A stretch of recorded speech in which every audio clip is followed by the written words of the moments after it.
দুই একটা বিচ্ছিন্ন একটু সাময়িক কিছু উত্তেজনা ছাড়া সামগ্রিকভাবে একটা আন্তরিকভাবে আলোচনা হচ্ছে। পরিবেশটা হৃদ্যতামূলক, একটা সৌহার্দ্যের একটা বাতাবরণ আছে। তো যেটা বিটিভি টেলিকাস্ট করছে ধারাবাহিকভাবে, এটা আপনারা দেখছেন। চেষ্টা আছে একটা বোঝাপড়ার জায়গাটা বাড়িয়ে তোলার জন্য।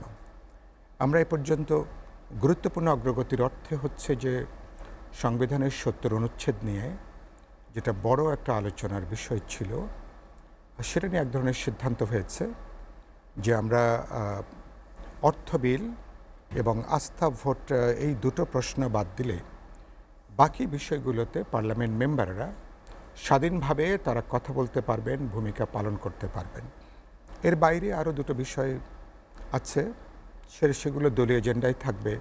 জাতীয় নিরাপত্তার প্রশ্ন, সংবিধান সংশোধনের প্রশ্ন, সেটা যদি কোনো দল মনে করে তার ম্যানিফেস্টোতে রাখবে, তারা ক্ষমতায় গেলে তারা বিল আকারে আনতে পারবেন। এর বাইরে একটা আলোচনা ছিল ঐক্যমত কমিশনের দিক থেকে সরকারের মেয়াদ বা প্রধানমন্ত্রীর মেয়াদ বা সব মিলে 4 বছর করা। তো সেটা গৃহীত হয়নি। অধিকাংশ রাজনৈতিক দল বিদ্যমান যে 5 বছর সেটাকে তারা রাখতে চেয়েছে। এরপরে গুরুত্বপূর্ণ যে আলোচনাগুলো চলছে, 1 নম্বর হলো যে সংসদের নিম্নকক্ষের বাইরে একটা বাইক্যামেরাল পার্লামেন্ট করা, একটা আপার হাউস উচ্চ কক্ষ তৈরি করা। আপার হাউজের ব্যাপারে সাধারণভাবে একটা মতৈক্য আছে, যেটা আমাদের আগেরই আমাদের বিপ্লবী ওয়ার্কার্স পার্টি, গণতন্ত্র মঞ্চ, বিএনপি সহ অধিকাংশ দলের এটা একটা কমিটমেন্ট, এটা একটা ঐক্যমতের জায়গা আছে। 2 নম্বর হচ্ছে যে সংসদের নারী আসন বৃদ্ধি করে 100তে উন্নীত করে নারী আসনে প্রত্যক্ষ নির্বাচনের ব্যাপারে প্রস্তাবনা আছে। নারী আসন বৃদ্ধি করা দরকার, প্রত্যক্ষ নির্বাচনও সেখানে করার ব্যাপারে শক্তিশালী জোরালো মতামত আছে, এটা একটা। তারপরে হচ্ছে রাষ্ট্রপতি কিভাবে তিনি নির্বাচিত হবেন। ওয়ালটন আবারও মিলিনিয়ার অফারে ওয়ালটন ফ্রিজ কিনে আপনিও হয়ে যেতে পারেন মিলিয়নিয়ার। তো তাতে রাষ্ট্রপতির ক্ষমতা যে একটা যৌক্তিকভাবে বৃদ্ধি করা দরকার, প্রধানমন্ত্রীর নির্বাহী ক্ষমতার সাথে রাষ্ট্রপতির ক্ষমতার যে একটা ভারসাম্য দরকার, এটা নিয়ে নীতিগতভাবে সবাই একমত। কিন্তু রাষ্ট্রপতি কিভাবে নির্বাচিত হবেন সাধারণভাবে একটা আলোচনা হয়ে আছে। যদি উভয় কক্ষের যারা সদস্য হবেন, যদি নারী আসনটা ধরি, তাহলে এটা মিলে একটা ইলেকটোরাল কলেজ করা যায় কিনা। একটা ইলেকটোরাল কলেজ হলে তারা গোপন ব্যালটে তারা রাষ্ট্রপতি নির্বাচন করবেন। এর বাইরে প্রস্তাব আছে যে আপনি জেলা পরিষদকে একটা ইউনিট ধরে আর সিটি কর্পোরেশনকে একটা ইউনিট ধরে, তো তারাও একটা করে ভোট দিয়ে তারাও রাষ্ট্রপতি নির্বাচনে অংশ নেবেন। আরও প্রস্তাব আছে যে এই রাষ্ট্রপতি নির্বাচনের ব্যাপারে এমনকি ইউনিয়ন পরিষদের মেম্বারদেরকেও, চেয়ারম্যানদেরকে যুক্ত করা যায় কিনা, অর্থাৎ ইলেকট্রাল কলেজটাকে আরও বৃদ্ধি করা। আর আজকের যেটা গুরুত্বপূর্ণ আলোচনা যেটা হচ্ছে যে আপনি জানেন গুরুত্বপূর্ণ, যেটা সকল টেলিভিশন আপনারা মোটামুটি নিউজটা কাভার করেছেন, আর রাষ্ট্রের মূলনীতি নিয়ে একটা আলোচনা চলছে। আমাদের যে 1972 সালের সংবিধানের যে 4 মূলনীতি আছে, সেই 4 মূলনীতির ব্যাপারে তো একটা আলোচনা আছে। আরেকটা গুরুত্বপূর্ণ বিষয়, জাতীয় ঐক্যমত কমিশন তারা একটা প্রস্তাব করেছিলেন যে সাংবিধানিক কাউন্সিলের কথা যেটা না সেটা পরে আসছি, যে সাম্য, মানবিক মর্যাদা, সামাজিক ন্যায় বিচার রাষ্ট্রীয় মূলনীতির সাথে এটাকে যুক্ত করা, এটাকে উল্লেখ করা। আজকে তারা সংশোধিত আকারে এই 3টা আর্টিকেলের সাথে যুক্ত করেছেন গণতন্ত্র, ধর্মীয় স্বাধীনতা এবং সম্প্রীতি। তার মানে 5টা আর্টিকেল যদি ধরি, তো এটা নিয়ে সাধারণভাবে এটা নিয়ে একটা ঐক্যমত আছে, কিন্তু সামগ্রিকভাবে সংবিধানের মূলনীতি নিয়ে একটা বড় আলোচনা আছে, কিছু বিতর্ক আছে, এটার কোনো মীমাংসা হয়নি। আর আজকে দুপুর থেকে যেটা গুরুত্বপূর্ণ আলোচনা সেটা হলো এনসিসি, যেটা আগে ছিল সাংবিধানিক পদের নিয়োগ সংক্রান্ত যে কমিটি, ওনারা এনসিসির নামটা পরিবর্তন করে আজকে যেটা পরিবর্তন, ওনারা সংশোধিত যে কাগজ আমাদেরকে দিয়েছেন ঐক্যমত কমিশন থেকে সকালেই, যে সাংবিধানিক পদ এবং সাংবিধানিক বিধিবদ্ধ পদের নিয়োগ সংক্রান্ত কমিটি, আগে যে একটু হাই প্রোফাইল নাম ছিল সেখান থেকে একটু লো প্রোফাইলে নেমে নামটা পরিবর্তন করা হয়েছে এবং যথেষ্ট কিছু সংশোধনে আনা হয়েছে। আগে এনসিসির গঠন কাঠামোর ভিতরে তাদের দায়িত্বের মধ্যে 3 বাহিনীর প্রধানের নিয়োগ, এমনকি তারপরে অ্যাটর্নি জেনারেলের নিয়োগের ব্যাপারটা যুক্ত ছিল।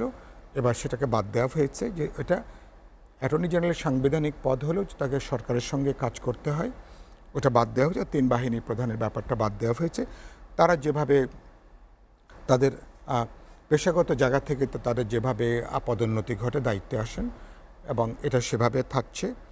আর এনসিসির মধ্যে আগে রাষ্ট্রপতি এবং প্রধান বিচারপতি রাখার বিধান ছিল, সেটাও আমরা সবাই বলেছি তাদেরকে বিতর্কের বাইরে রাখা। তার মানে এখন 7টা প্রস্তাব আছে, 7 জন থাকবেন। প্রধানমন্ত্রী, সংসদের বিরোধী দলের নেতা, তারপরে বিরোধী দলের নেতার বাইরেও রাষ্ট্রপতির মনোনয়নিত একজন, প্রধান বিচারপতির মনোনীত একজন, তারপরে অন্যান্য বিরোধী দল থেকে একজন, এরকম 7 জন মিলে এনসিসির ব্যাপারে আলোচনার যেটা খুব গুরুত্বপূর্ণ, এটা নিয়ে একটা অচল অবস্থা তৈরি হয়েছে।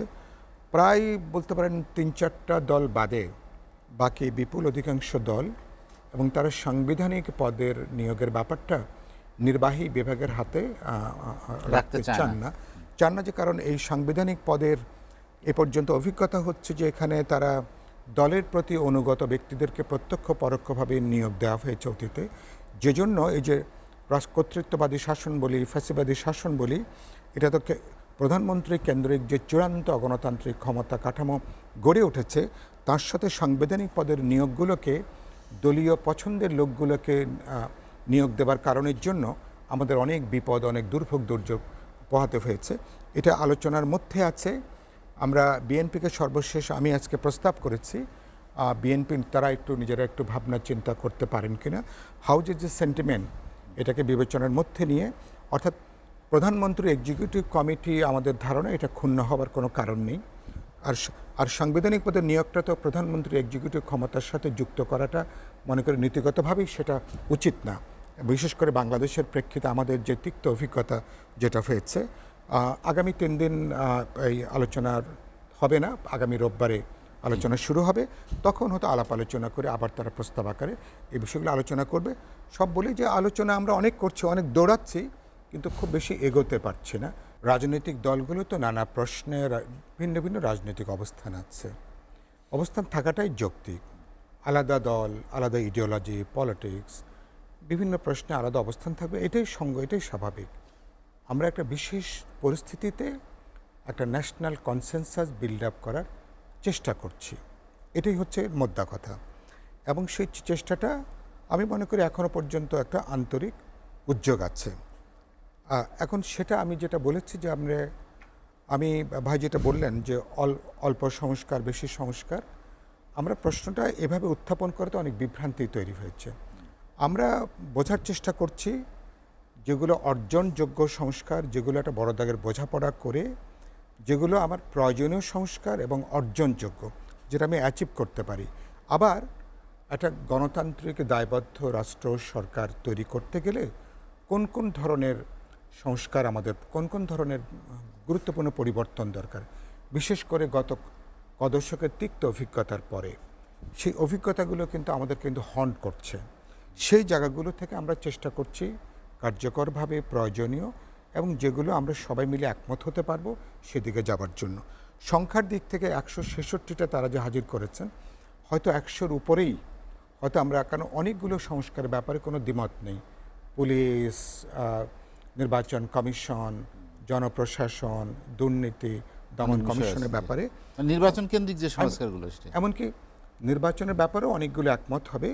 প্রধানত আলোচনাটা যেখানে আমরা খুব বেশি এগোতে পারছি না সাংবিধানিক সংস্কারগুলো প্রশ্নে, সেটা রাতারাতি সবটা হবে না। আমরা এবার আমি মনে করি যে কিছুটা ভিত্তি হয়তো তৈরি হবে।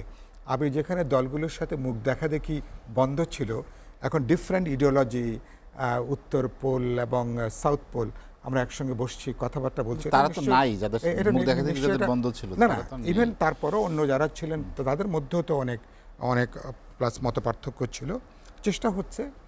আমি আর যেটা ভাই যেটা বললেন, হ্যাঁ ওটা ওটা নির্বাচনটা আসলে অর্জন করতে হবে, কারণ এই নির্বাচনটা, কারণ এই সরকার যদি ব্যর্থ হয় তার দায়ভাগটা কিছুটা রাজনৈতিক দল আমাদের উপরও পড়বে। আমরা সরকারের সমালোচনাটা করছি কেন? সরকার যেন রাইট ট্র্যাকে থাকে, সরকার যেন পথটা না হারিয়ে ফেলে, সরকার যেন হোঁচট না খায় আর কি, সেদিক থেকে চেষ্টা করছে। অনেকগুলো চ্যালেঞ্জ আছে, বাধা আছে, সেই বাধা বা চ্যালেঞ্জগুলোকে মোকাবেলা করে দিন শেষে সরকারের আমি 101টা দুর্বলতা সমালোচনা করতে পারবো। দিন শেষে যদি মনে করি ফেব্রুয়ারির মধ্য দিয়ে তারা যদি একটা তুলনামূলকভাবে গ্রহণযোগ্য নির্বাচন করে তারা যদি বেরিয়ে যেতে পারেন, আমি তাদেরকে তো নিশ্চয়ই ধন্যবাদ জানাবো। অবশ্যই। এটা সফল ইন্টারিম গভর্নমেন্ট হিসেবে তাদেরকে যাব। সরকার রাজনৈতিক দলগুলোর সহযোগিতাটা কার্যকরভাবে গ্রহণ করতে পারছে না। এটা তার অভিজ্ঞতা, তার প্রজ্ঞা এবং দূরদর্শিতার অভাবের জন্য।